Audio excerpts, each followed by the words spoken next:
Okay, everybody. So, if you want to make a pillow, if you want to finish this out and turn it into a pillowcase, once you have completely finished up all of your quilting, then it's time to trim up all three of your layers. So you'll notice that this guy, admittedly it's not done, there's still quilting to be done, but whatevs. It's the one I'm going to use as an example. Once it's all quilted together, you want to get rid of the overhang, right? You still want to have a seam allowance here. You'll notice that I still have that, in this case, 1/4 inch seam allowance all the way around on this guy, but I don't have any of that excess material anymore that's going to make everything more complicated for me. That is what I have to do to prepare this guy. Then from there, you're going to need 2 pieces of material that are the same width as what you have here, but aren't exactly the same length. As long as it goes over about 2/3, each one of these is going to cover like this. And we're going to stitch the sides down, but I'm going to show you how to do that. Some of you guys don't know how to make a hem just yet. So because 3 of the sides of these pieces are going to get trapped in this outer seam on here, you just have to make sure that the 4th side is finished. And if you take a look, I think you can see that. This piece of fabric, other than being covered in dog fur, has been folded over twice and pressed. And then once it was ironed, a line of stitches was put down right next to the edge here to hold the whole thing down. So it's all nice and clean right in there. So I'm going to do the same thing on this other piece so that you can see how it's done. So I went ahead and cut this piece out so that it's the same width as my base,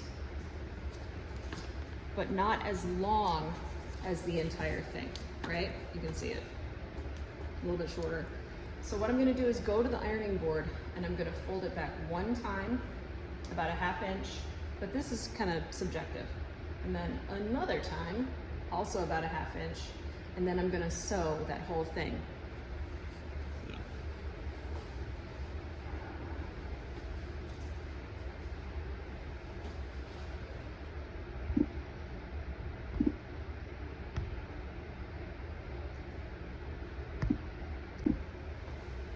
Okay, so I'm back from the ironing board and you can see I've got this nice crisp line here, and this has been folded over twice to give me said crisp line.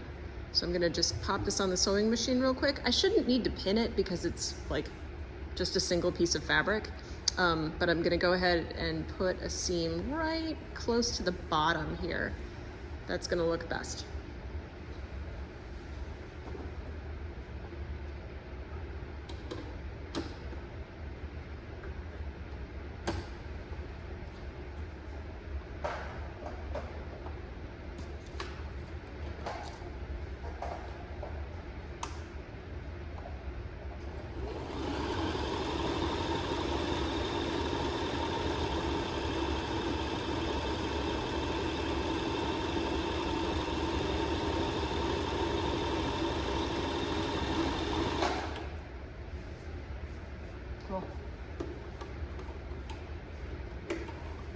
Is it perfect? No. Is it good enough? Yes. So there you go.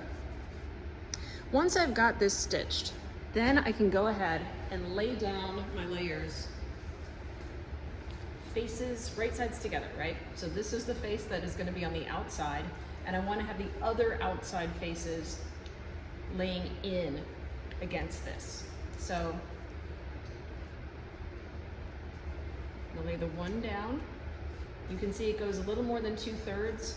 I might back this one up just a little bit. If they overlap too far, it becomes really difficult to be able to get everything stitched together the way that you want, or not stitched together, I'm sorry. It becomes really difficult to get the pillow in and out of the pillowcase.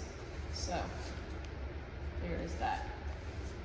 I am gonna pin it at this point just to make sure that everything's cool. I'm also going to trim off any excess that I might have at this point. Okay, so this whole thing now has been trimmed up so that the sandwich has nice even sides all the way around and has been pinned. And you can see I've got 2 overlapping layers with my finished edge kind of at the inside of both of these. There's the finished edge here, underneath on the brown, and one right here. Now that it's all pinned up, then I can sew all the way around to create the pillowcase. Sometimes your sewing machine's not going to be too happy about going through this many layers. If that's the case, you can hand sew it. So think about your quilting stitches, right? It would be the same kind of idea, only going all the way around, you know, with a small enough stitch that the whole thing's going to hold together. And occasionally, if you go through 2 or 3 times, that's not a bad thing either. There's also what's called a back stitch, which so you guys have been doing what's called a running stitch so far, right? Where here's your fabric line. Let's see if you can see that. There's your fabric line. And the needle has been going above and below and in and out, right? Just like that, to give you what, you know, what'll look like a dot pattern or a dashed pattern across your fabric. Back stitch is when, again, here's your fabric. You come up through the fabric and then you literally come back down through it again. And then out further, up through the fabric, and then back through here. It, of course, won't be all bumpy and lumpy like this. And what that looks like on top is a series of connected dashes that are the length of, you know, each stitch here. That is extremely strong. A little more of a pain in the butt to do, but if you are keeping your stitches closer to 1/8 of an inch to 3/16 of an inch in size, it'll hold together really beautifully. So if you're having a hard time with the sewing machine, go ahead and do that, and it will help. In the meantime, I am going to try to do this on the sewing machine, see what happens, and hopefully show you guys a good finished product here. So this is one of those where if you want to start your seam by going forward for a couple of stitches and then immediately reversing the sewing machine so you go backwards, that's not a bad idea. Each one of these machines has a reverse function on it. You just have to know where it is on the machine. That's going to anchor your seam line though. So let's see what we can do here. And likewise, you can sew over your pins as long as your pins are perpendicular to your seam, but it's still better if you don't.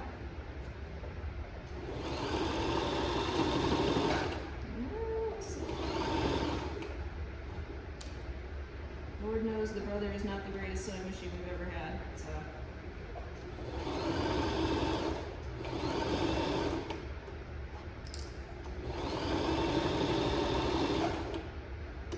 And I am, of course, in a hurry trying to do this for you guys.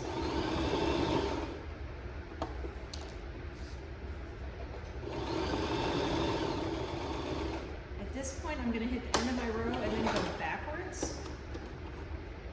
Let's go backwards one more. So that I can lift my presser foot and just rotate the work, haha, to the next seam line. Sneaky.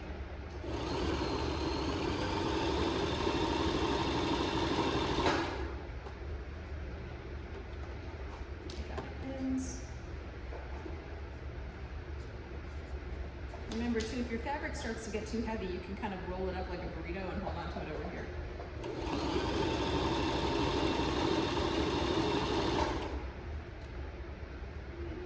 Come on, baby. Here we go.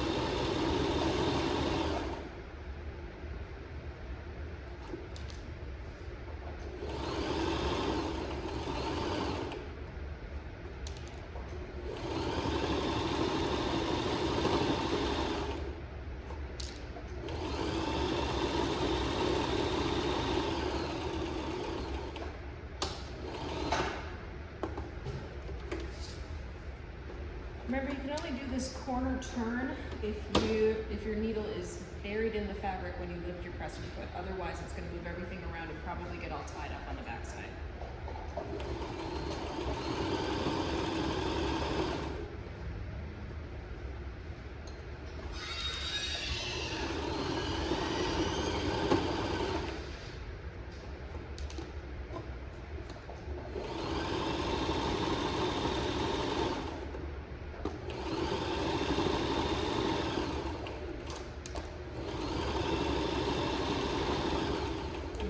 Finish it out, back stitch again, come forward, and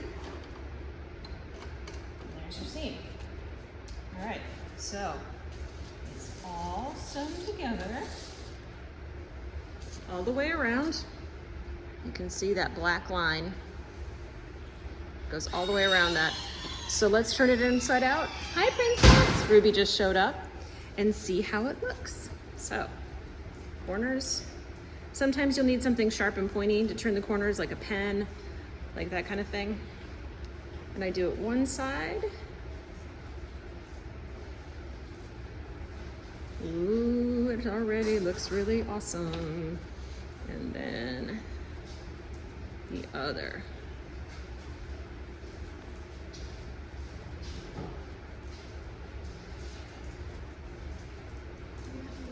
Oh, hell yeah.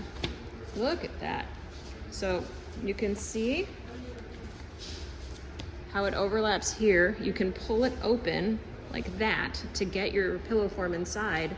And because it overlaps so much, if it like expands and slides against itself, then it, you know, it's not gonna show you your pillow form. And then there it is, isn't it pretty? Ta-da! Pillowcase, yeah.